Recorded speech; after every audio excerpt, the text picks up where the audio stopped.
Welcome to the Being in Medicine Show. I'm Corey Anderson. And I'm Jeff Mars.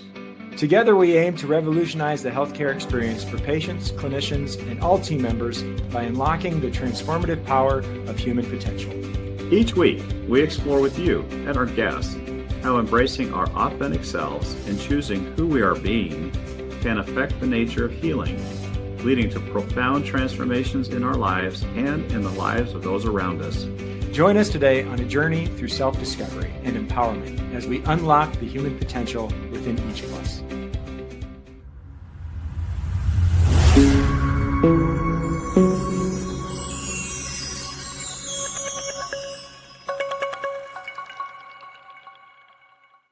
Welcome to the podcast. Today, I'm thrilled to introduce you to Dr. Elisabeth Adams, a pioneering force in global healthcare who has dedicated her life to transforming the medical field.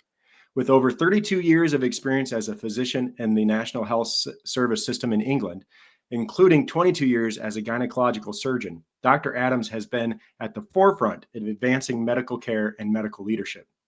Elisabeth's vision is to empower doctors, healthcare teams, and patients to be their best selves, ensuring that every patient receives the highest quality care and outcomes. She is committed to redefining the medical paradigm by addressing critical issues such as stress, burnout, and poor outcomes, while fostering compassion and competent leadership among doctors. Her diverse roles include being a medical negligence expert, deputy medical director, and a doTERRA essential oils wellness advocate. Her work focuses on reducing litigation, complaints, and investigations in all areas of medicine, and she is a fierce advocate for eradicating bullying in healthcare. Throughout her career, Elisabeth has made significant contributions to surgery and patient care for women, earning 3 master's degrees and a reputation as a leader in medical innovation. Her dedication to improving healthcare extends beyond her surgical expertise, as she actively coaches individuals with mental health challenges, having supported 200 acutely suicidal people last year alone. Witnessing people have those aha moments and witnessing their ability to let go of their non-useful thoughts, allowing them to recreate their lives, is one of Dr. Adams' greatest joys. Elisabeth's impact is felt not only in the professional achievements, but also in her personal life. Married for 22 years to her husband, David, she is a proud mother and grandmother. Dr. Adams considers the creation of her family as one of her greatest achievements, as the journey of transformation starts at home. Living her dream life on a small holding in Somerset, England, Elisabeth enjoys the simple pleasures of nature and spending time with her family. Join us as we delve into the inspiring journey of Dr. Elisabeth Adams, a beacon of hope and transformation in the world of healthcare. Welcome, Elisabeth Adams. Nice to have you on. No, thank you for having me. It's so exciting. And I'm realizing that today, the 27th of May, 2025, is indeed the launch date of this amazing podcast. So I really look forward to seeing, where this goes and the transformation that it creates in the world. Well, thank you. We appreciate that. We're excited about it. We have fun having the conversations with people and getting to experience what they've experienced in medicine and how that's transformed their lives. So we're excited to have you with us. So thank you. Oh, nothing. No, well, I'd love to dive right in. I know Jeff and I have known you for over a year now, and we've been a part of a wonderful group talking about being in medicine and what that means for folks. And I know a little bit about you, but I'd love for you to share a little bit with the listeners and the audience about your experience of coming to this being in medicine thing that we've created here. Oh, yes. So, well, I suppose it all started with being a doctor. So I qualified in, years ago, 1990. And in those days, it was all the years, when you probably remember these days as well, where doctors used to work 120 hours a week. Yeah. And so I think that one of the things that I wish I'd known in those days was how important looking after myself was going to be. And I definitely don't remember that being covered in medical school. Right. I think what was all covered was, basically how to diagnose, how to look after the patients. We did a tiny bit of teamwork, sort of development teamwork working in medical school. And then I feel, I look back and think that we kind of all were, thrown in at the deep end a bit. And I'm sure it was the same for you guys. And so about the age of 28, I came to self-development, really, and I started to kind of read books, try and understand myself. I think, that was a fundamental starting point. And I had some therapy at that point, not coaching. I put myself into some therapy. And later on, I then started to get into leadership training. And I think that was the first time that I started to realize a bit more that I was creating my experience. And that's another thing that obviously probably all of us wish we'd known years ago. And I look at our being movement, and one of the things that really inspires me is seeing the kids coming through, becoming teenagers and so forth, because I genuinely think, and I hope some of them become doctors, but I genuinely think that being brought up knowing some of the things that we've learned the hard way, how we create with our thoughts and language and creating our experience, would totally change how we're being anyway in our life, but also how we would be being as a doctor. And I look back and I think, so one of the things that I realize now with the benefit of hindsight is that I did actually created a really successful career for myself. And I jumped through, well, you know what all the hoops are, but I was very good at jumping through hoops like exams and doing research and getting master's degrees and, all the hoops that everyone in medicine understands, which is quite a kind of well laid out path for us. And, and you have mentors and people say, oh, you should go and do this and that. I mean, one of the things I did do, which was an amazing experience, was I went to Temple, Texas, and worked with a guy, an American called Bob Shaw, Mr. Bob Shaw, who was a really fantastic urogynecologist in Temple. And I spent about a month with him. And that was another pivotal moment where I kind of realized as well that the system that I was actually in, a bit like a goldfish bowl in a way, that I jumped into a different goldfish bowl temporarily for a month and realized that, wow, this system is different, and this system asks different things of the doctors and the nurses. And I really saw that, and I also saw, for example, how he showed up for patients. He was a fabulous surgeon and really, really one of the people that I met in my career who was terrifically, absolutely patient focused as a surgeon. And I know you guys, bring that into your surgical unit as well. So I think those are just some of the things that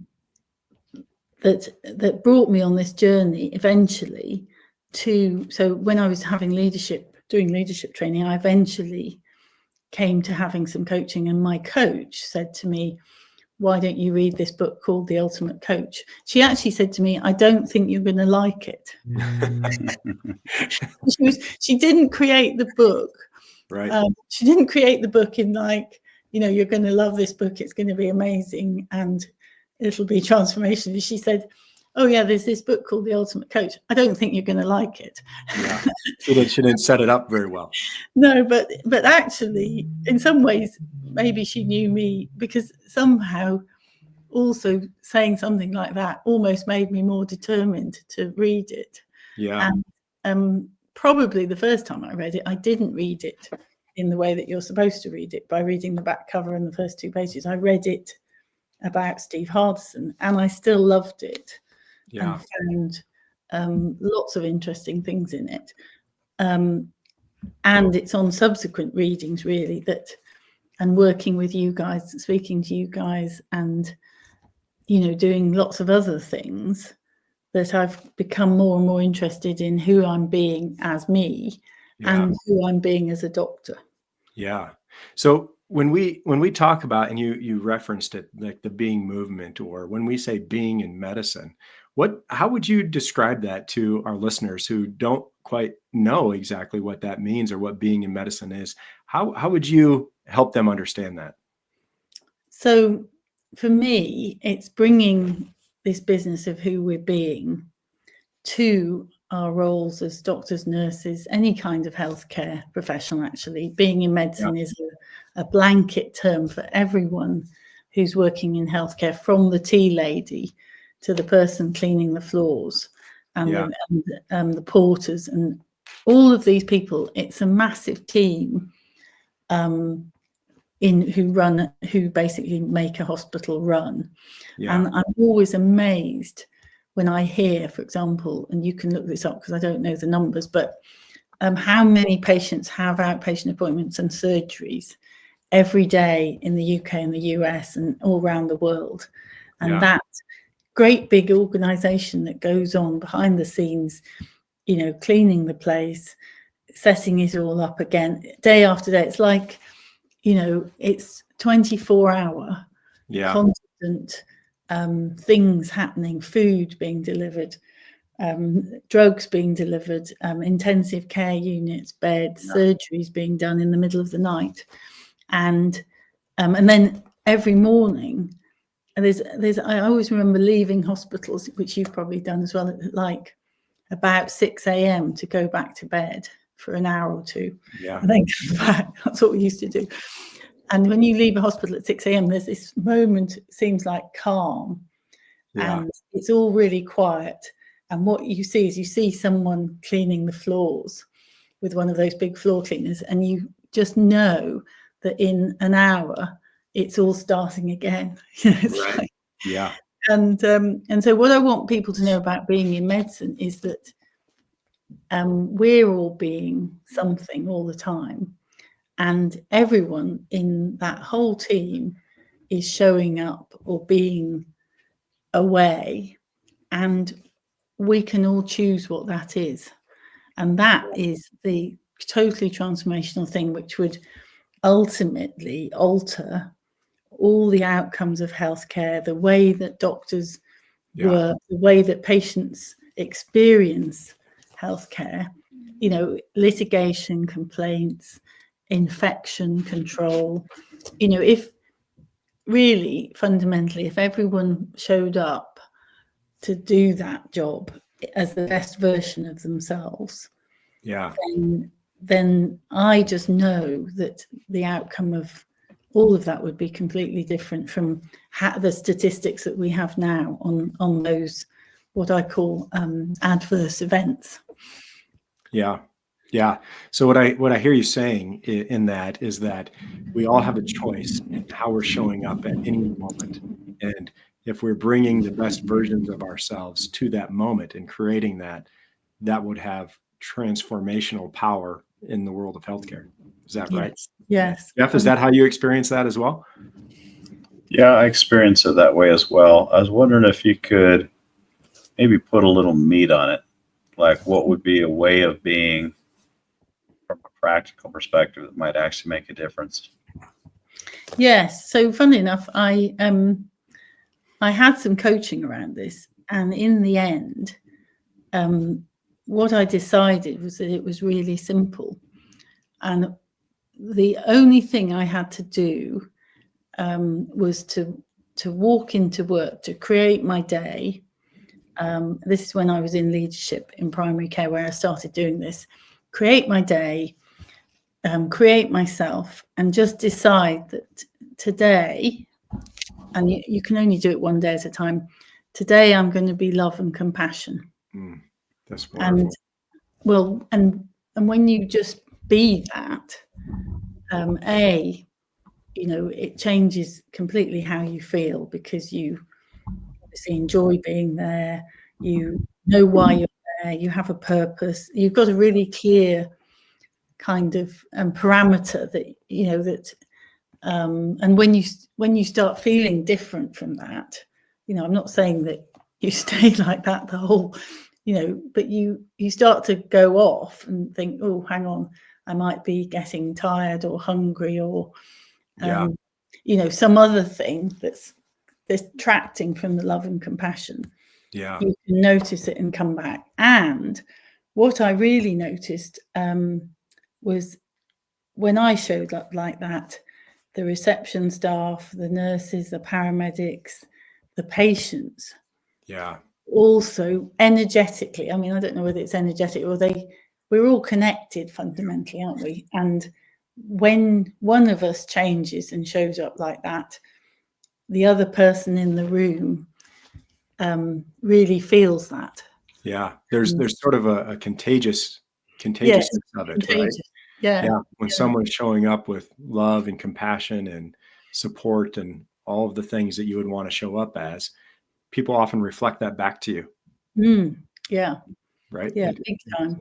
Yeah. And, I think it's important to point out that, Jeff and I were talking about this morning, actually, was, we all have intention to show up a particular way with love, compassion, and those things. But, as we move through our day, things are changing, things are happening, and we're creating each moment, right?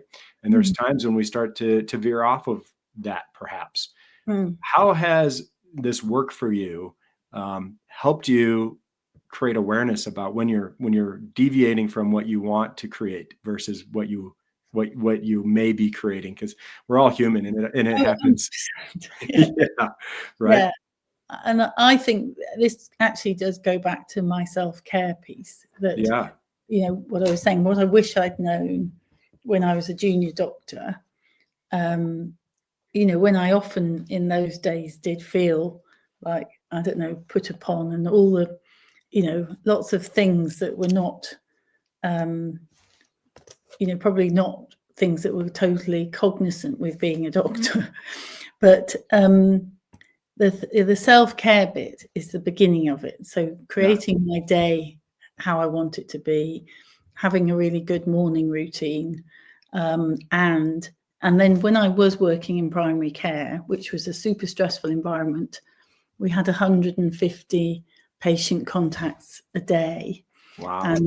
And then it went from 8 a.m. to 6 p.m., which probably doesn't sound that late for you guys, but at 6 p.m., that would be when all the results came in from the hospital. Wow. And paramedics started phoning us about emergencies and things. And so the only way I could keep it up practically, as a practical thing, was to keep redoing it. So I only used to create being love and compassion for the morning. And then at lunchtime, I kind of go and walk around the block and hydrate, have something to eat.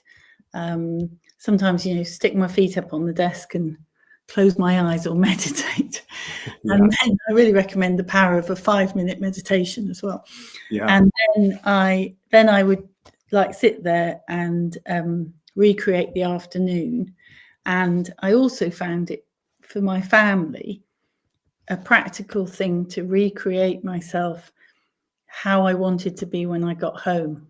Oh yeah. Actually, on the drive home, which was an hour, I used to, either listen to classical music, meditate, or listen to some kind of, meditation thing, or sometimes one of the podcasts. Actually, I love a podcast on the way home, and but the main thing was to be actually recreating that I wasn't taking the day home with me, because I do think that's another thing that doctors and nurses and people do, which is think about the day, think about and go over in your mind. And one of my things that I gave myself permission to stop doing was going over and over.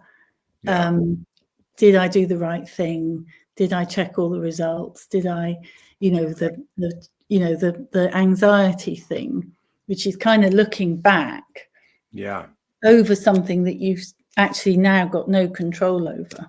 Right. And you have to, but letting the day go, I think is a really healthy thing for restoring yourself for the next day. And I think there's do you do any of those things as well? Sorry Oh, to ask you a question. Jeff, you go first. What do you focus in on? Self-care, similarly, like at the last Arizona event, when Seth Peppers was talking, I had a lightning flash of inspiration about how I can intentionally create being the best husband in the whole wide world when I'm home, Yes. or the best dad in the whole wide world, or the best granddad in the whole wide world. And I can be intentional around creating the best surgical outcomes possible in any domain that I'm at. And I can consciously avoid domain shift. One of the things I do on the way to work every morning, it's a short drive for me, 15 minutes, as I go through my document and I state that out loud to myself to just recenter myself about who I'm going to show up, how I'm going to show up that day. Yeah, lovely. Yeah. Similar for me. Yeah, just recentering myself on my way. And my commute's even much shorter. It's only 3 minutes. So, I was going to say I had the advantage. I mean, now these days, because I'm now just recently retired, and I've trotted across to my workstation in my house. But having a 1 hour commute was actually quite a substantial amount of time in the blessing department. For sure, but I think it speaks to some of the power of being in medicine, when you're being every moment, when you're creating every moment, and you are intentional about showing up with whatever you're trying to create, whether it's love, compassion, or being your best, or being presence with a patient, or present with a team member or nurse, because the amount of time that it takes to unwind when you're being all the day long is a little bit, for me, I find it to be a little bit, I guess, easier, a little bit more, I guess my point is it's easier for me now to reflect and to create awareness around who I was and what was going on throughout the day, when I'm much more intentional about showing up that way to begin with. Yeah, absolutely. Yeah. Yes. Yeah. And also, even if, it sort of starts to go pear-shaped. For example, I did have patients who came in, and like straight off started shouting at me or complaining about whatever had happened, something. Yeah.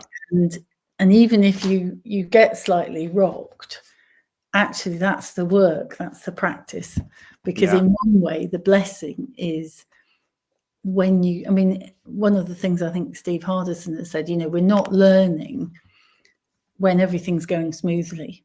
Right. Actually, the learning bit and the practice is, when someone comes in and starts shouting at you and saying, blah, blah, blah, blah, I'm really unhappy. The reception, why have I been waiting for so long, or whatever it is. And it's actually, taking the breath. And I actually always used to, sounds like I was trying to run away from the patient, but I used to push my chair back just to sort of give myself I'm on a chair on wheels, and I used to push my chair back and sort of put my feet up against the desk a bit, and just sort of kind of take a breath and almost hold on to, right, I'm not affected. What other people think about me and say and do and think is none of my business. Yeah. You're almost creating the space for whatever that life to exist, right? Yeah. Give my, and then I have also, so I thoroughly recommend the strategic use of going to the toilet. Because there also used to be other times where, because I was actually looking after 9 paramedics, and I'd sometimes have 3 of them in the room, and then the reception team, 2 reception staff would come and be in the doorway. I mean, I'm sure you're nodding. You must experience this sort of thing where there's like a queue, and if I started to feel frazzled, and I mean it's the same here now, if I started to feel a bit frazzled, I would just go, oh, I need to go to the toilet, and even if I didn't need to go to the toilet, I could just go and sit in the toilet for 5 minutes and meditate, and bring it all back and center, come out being love and compassion, and then address the queue of people who were all standing outside the toilet waiting for me. Yeah. Absolutely. So there's no peace for the wicked. Yeah. So in your leadership role, when you know, in the period of mentoring new physicians, new clinicians, nurses, and so forth, how could you help them to understand where the power of being in medicine, where being is at for them specifically? Where would that be so beneficial in their day-to-day life or in their life in general, that you would say, man, this is really something that you should really dive into?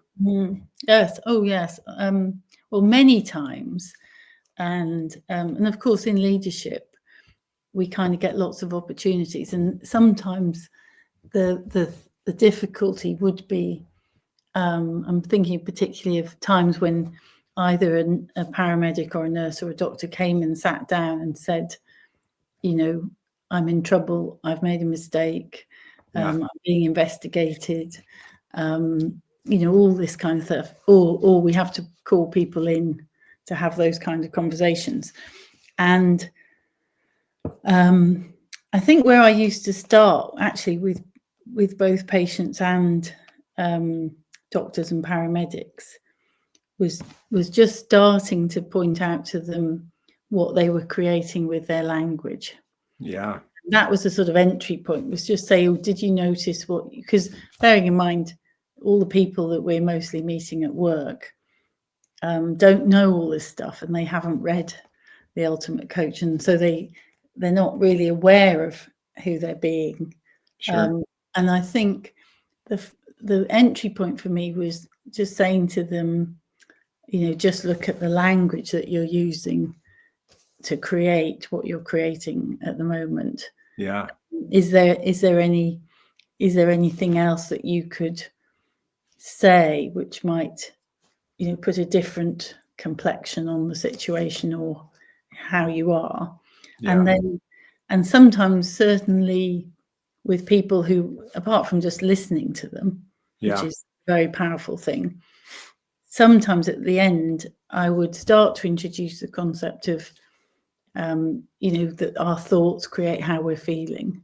And Sure. I mean, that's really that which is so revolutionary to most people, because genuinely the majority of human beings, as we know, are wandering around thinking that everything else is happening to them. You know, that my husband shouted at me, my kids were horrible, the teacher was awful, the reception. She made me mad. She hurt my feelings. You know, and actually, and that was the same, obviously, for many patients. And just actually saying to them, oh, actually, that's not exactly how it works. You know, one of the ways that your brain works is that, you know, I mean, you can also sometimes get punched in the face if you accidentally trigger someone about, you know, what they've been creating with their thoughts. But just slowly, I mean, I think these conversations are better done over a period of time. I never really wanted to try and introduce everything to the people at once. Right. But certainly with some of the doctors that I coached, just maybe giving them some pointers towards what they were creating and how they were showing up. I mean, this was particularly, I remember one chap who was really anxious because he had a lot of complaints. And so that was an easy way in to say, well, let's see, how do you think you're showing up? You know, what else is going on? And one of the things is that my experience in the UK system is that it's very rare for managers and leaders, and I don't know about the States, obviously, but it's very rare for people to ask a doctor who's had a lot of complaints, you know, what's going on, you know, what's actually happening. Yeah. And because most of the time they're just hauled in, you've had a load of complaints, we're investigating you. We're going to look through 100 sets of case notes. These are the complaints. Please, you have 48 hours to answer them. That kind of approach. Whereas actually, which doesn't, doesn't really teach the doctor anything about anything, but also is really a way of making them feel even worse than they probably do already. Yeah. Because definitely no one turns up in medicine to do a bad day's work. Everyone turns up to do their best, really. Yeah.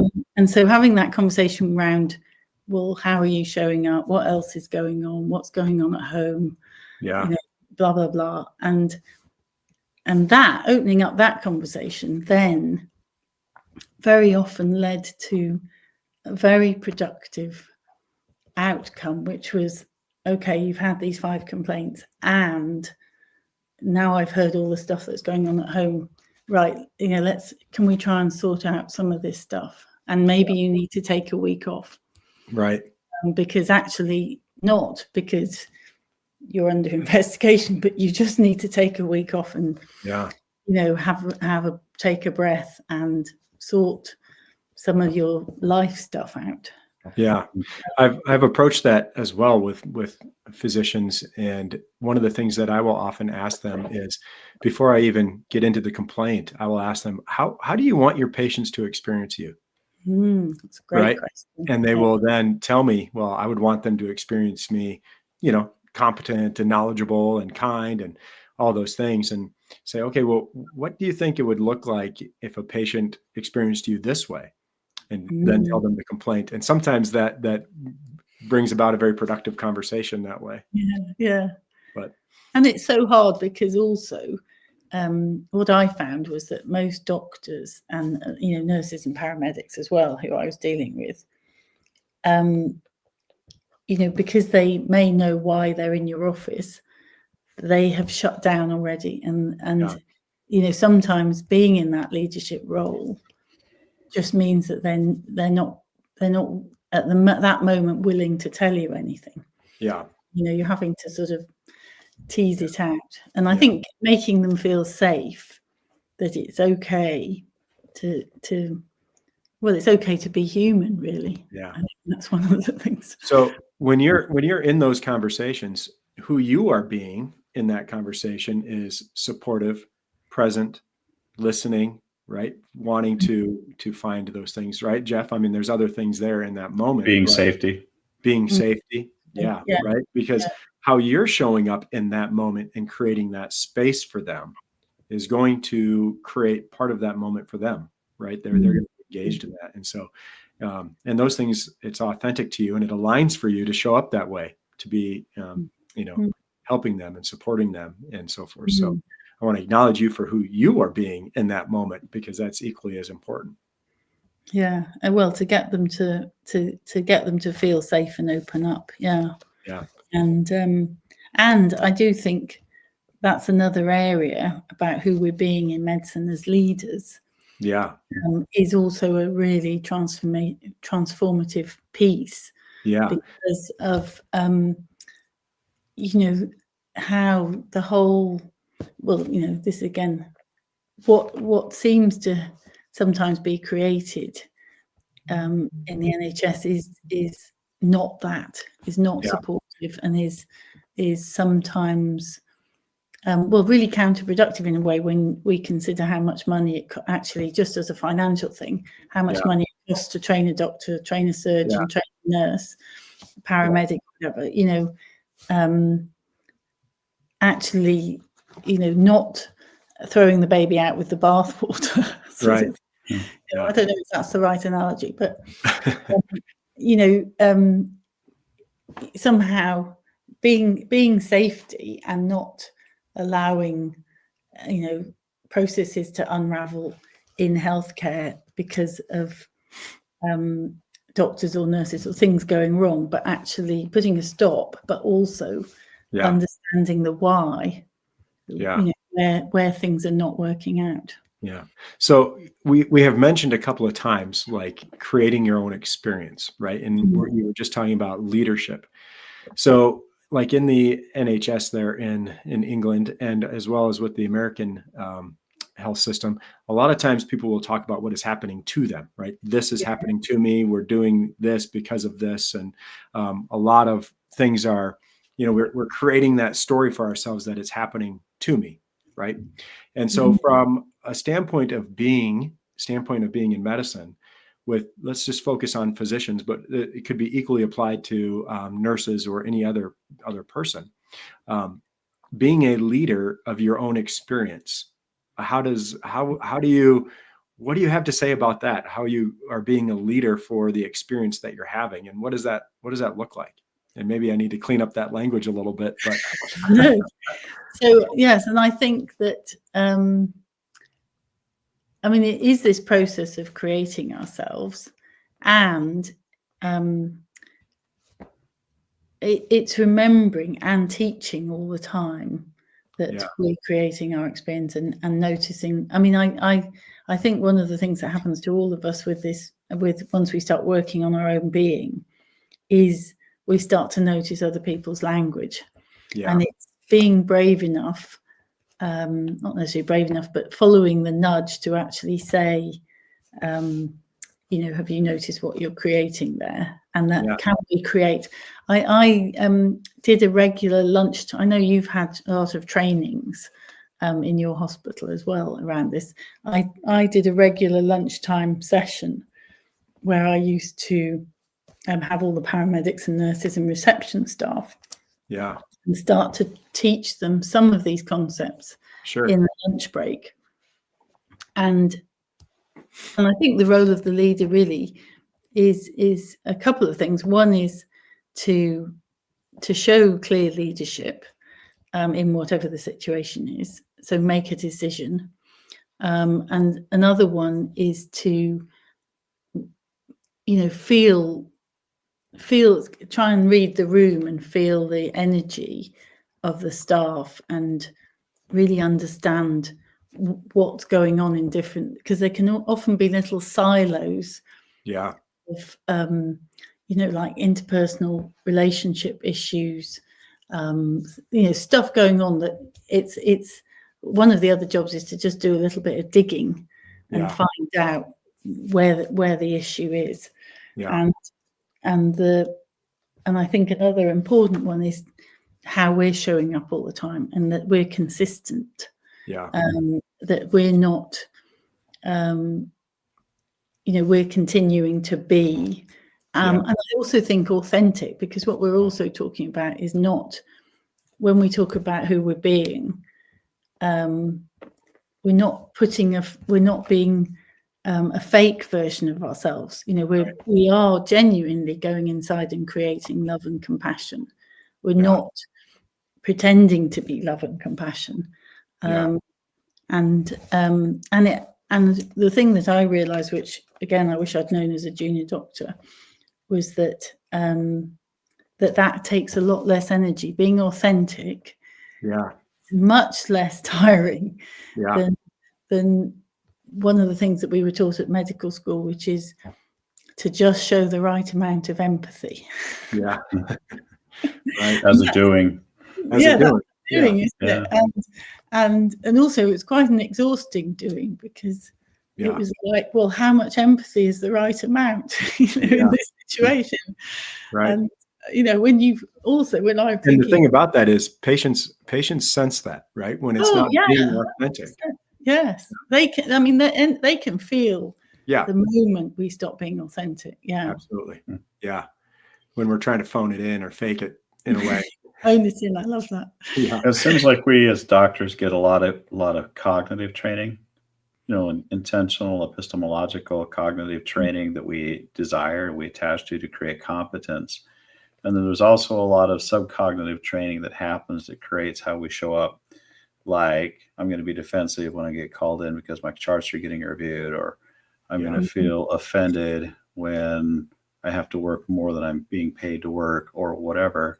But it doesn't seem like there is a lot of intentional subcognitive training or cognitive training about how do we choose how we're showing up, who are we being, intentionally creating a way of being. And it seems to me that you model that, and that may be one of the best ways to actually teach it is by modeling it like you're doing. Demonstrating. Yeah. Absolutely. Well, I think that goes back to the authenticity, doesn't it? That if we are pretending to be something and not being it, well, everyone else knows that, and B, it's exhausting, and that's the thing that, one of the things, is that teaching people in healthcare to really look after themselves and to be able to show up, and going back to the self-care bit, we all know when we're not 100%. Now you can definitely, hydrate, have some food, have a shower, but I think the other bit that that I give myself permission to do now, and I also want to give permission to healthcare staff to speak up when they're not okay. So speak up when they're too tired, speak up when they're getting divorced, speak up when they, when they haven't eaten anything, when they haven't been to the loo for hours, they had no sleep and things like that. And I think that actually, since we've all trained, I think that ability to say, no, I've been up all night and I'm not okay to do this surgical list, has become more okay. I mean, certainly in the UK, once we got something called the European Working Time Directive, the limit then on hours was 48 hours a week. Yeah. However, if you've been up for the last 24 hours, even if, there's still, I still think that, it's actually making it okay for people to say, and to say, actually, I'm looking after myself here. Yeah. And I'm looking after my patients by looking after myself. Absolutely. And that would avoid a lot of burnout. Yeah. So by understanding and living into your being and who you are being, it creates authenticity, which helps you to kind of navigate the complexities of the healthcare systems, right? By understanding what you can control, what you can create, what you can, and how you're showing up in those spaces, and how you can create your own experience, knowing that the complexities of the healthcare system are what they are.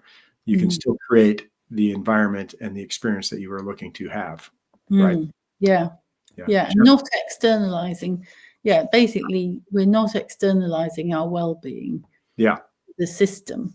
And I definitely, when I first started having coaching, I remember, for example, complaining to my coach, I've got this computer screen, and that I'm being constantly bombarded with messages that I'm supposed to action for these 150 patients.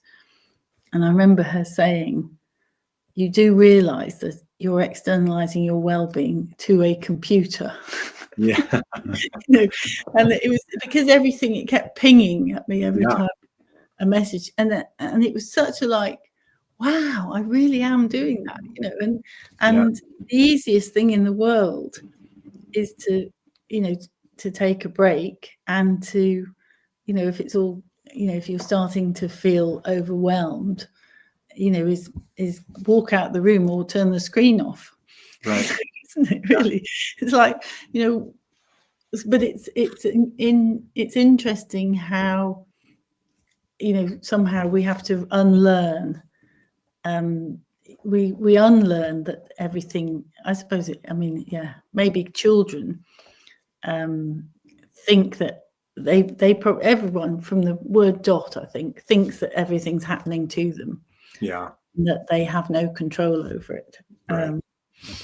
And I think that's a fascinating thing to turn that round. Yeah, absolutely. If new physicians, new nurses could understand or create some awareness around internalizing their experience, being able to create their experience and not give it away over to the external environment. That's a pretty transformative experience of awareness that they would have. Yeah. And the other thing I mean, I know you guys and I have talked about this before, but the other bit of this, which I know you work on in your hospital, is the piece about how the patients show up as well. And I feel as if that is also equally transformative, especially people realizing that they create their outcome of surgery, they create their experience of the doctor, they create their listening to the doctor, they create their understanding of the consent form. You know, it's a creation. And I mean, I know that you're on this podcast at some point, you're interviewing my dear friend Chris Chitty. Yeah. And he genuinely, he probably has no idea of this, but he genuinely transformed my view, because I think when we all started out on our Being in Medicine mastermind class, I think I thought it was, again, well, it's the doctors and the nurses and the healthcare staff who have to learn this stuff, you know, because this is going to have to, you know, it's going to change medicine and healthcare if people know how they're showing up. And he taught me, he had a diagnosis of pancreatic cancer last year, and he is doing great, and he's having chemo, and he has just shown me how the way that he showed up in the hospital, you know, to the nurses and the doctors, and how he created his surgeries that he had. He created them being the best surgery that was going to, you know, take place. He prayed with the doctors, the surgeons, before they started, and you know, he created his experience of being a patient. Yes. And I mean, and that sort of just was like, wow, that is the other bit of this, because it is to some extent, it's you know, basically, it's like Steve Hardison says about his coaching, you know, we could show up in his office and we could think, wow, this is going to be the best experience in the world. I'm going to learn so much. I'm going to listen to the goals and what this guy says. And we could also create, well, this is all going to be BS, and I'm not going to listen to it. And, you know, and it's, and then those two things would create a completely different outcome. And effectively, that's the other bit of, I do think energetically that when we show up as doctors and nurses and so forth with love and compassion, we create more of that in the patient. And I have experienced, even recently, people who were just showing up in such a closed way that they were not ready to hear anything. Yeah. And the experience they were creating was, you know, what they were creating, but they were not going to hear or get better in the direction that they wanted to go in, because they had shut down to all other options. You know, I'm sort of thinking about people I've seen in the past who more or less were determined to have a hysterectomy. Yeah. And, you know, and you know, they weren't open to any other possibility, but also what they were creating was actually, you know, going to be they were creating it all, the outcome being a negative one as well, you know, basically. And I think that's just something, I'm not explaining it very well at all, but I feel as if the other bit of the coin is somehow also spreading Being in Medicine out to how can patients show up to create a different experience. Absolutely. Yeah, I think it's really, and Jeff has a lot of experience in this way, because I know he's worked on enrolling patients into their own outcomes. But it is important that patients show up in a way in which they understand that their work, their being, that it will have an impact on the outcome, right? I know Jeff has a lot of experience with that currently with his patients. Well, and Jeff, I remember that when you and I first met, you were having the best shoulder replacement in the world. Yes, absolutely. As the And patient, you being the did. patient. You were being the patient, and you're another great example of you showed up. I don't know if you want to speak to that for a second about how you showed up as a patient. I'll speak on it at some point, but I would just summarize to say that I agree with you that as a patient, it's super valuable and important not to see it's somebody else's responsibility to create my shoulder replacement or to create my outcome. It's a co-created outcome. And as the patient, I'm the most important person on the team.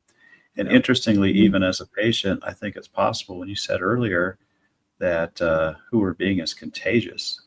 Yeah. If we show up looking to a great outcome, if we show up hopeful, if we show up faithful, if we show up loving, if we show up compassionate, it's contagious. And it really doesn't matter. Every single person in the room matters. Right. Every single person has the possibility of shifting the room, shifting the experience by how they're showing up and who they're being, including and especially the patients. Yeah.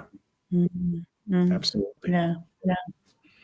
So, Elisabeth, if you were to provide some, little wisdom, if you were to share your wisdom with doctors or new doctors, what would be the advice, or what would be that wisdom that you would hope that they'd hear?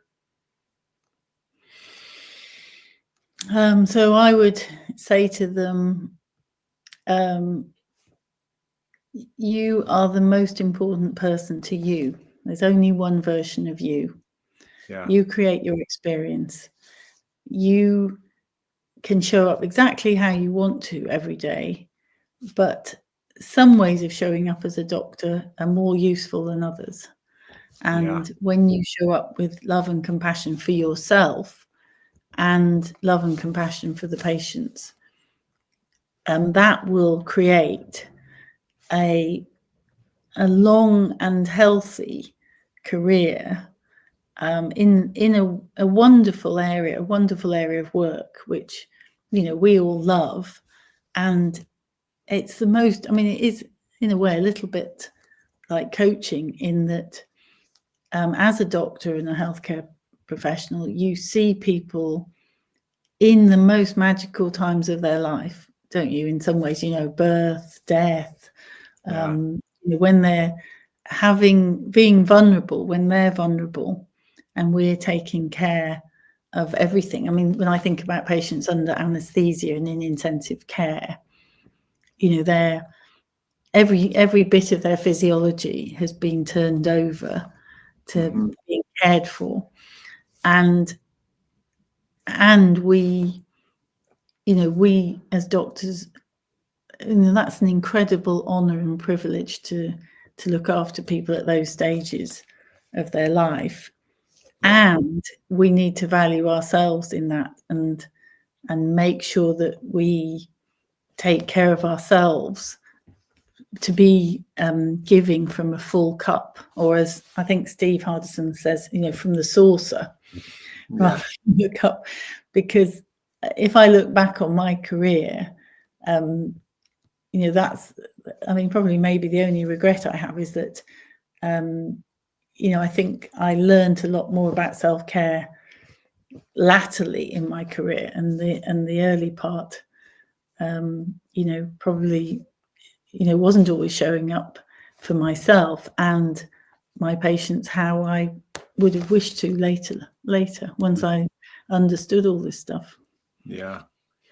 Well, that's amazing. I want to acknowledge you, Dr. Elisabeth Adams, for all the work that you've put into creating who you are now, and for creating the world around you, and to making the healthcare world better. You have put in a lot of work, and I just want to acknowledge you for all of that. Thank you. So, And you guys. yeah. So thank you for joining us today and sharing all your wisdom around being in medicine. All the little pieces of gold that you dropped along the way today will be really helpful for those that are listening. And so if there was someone, tell us a little bit about your future. What are you going to do now in the world that you're in? And where would people interact with you? Oh, yes. So I do have a landing page, which is called Holistic Oils Coach, in fact. Oh, wonderful. And obviously I can be found on Facebook. And what I'm currently doing now is I am coaching. I actually coach predominantly doctors and lawyers at the moment around their being. And I have a relationship with doTERRA, who are a big American essential oils company. Sure. And I'm hoping at some point that you might be able to interview their founding medical director, who's a very interesting guy. Yeah. And one of the things that I'm seeing from that, so I'm broadening my own horizons and learning a lot about, for example, sound therapy, sound healing, using essential oils, really strong essential oils to provide some of the benefits, which is fill the gap between what we often do as doctors, which is have nothing to offer, vis-a-vis having a heavy-duty pharmaceutical. Yeah. I'm finding that really interesting, and it's a bit like having gone back to medical school.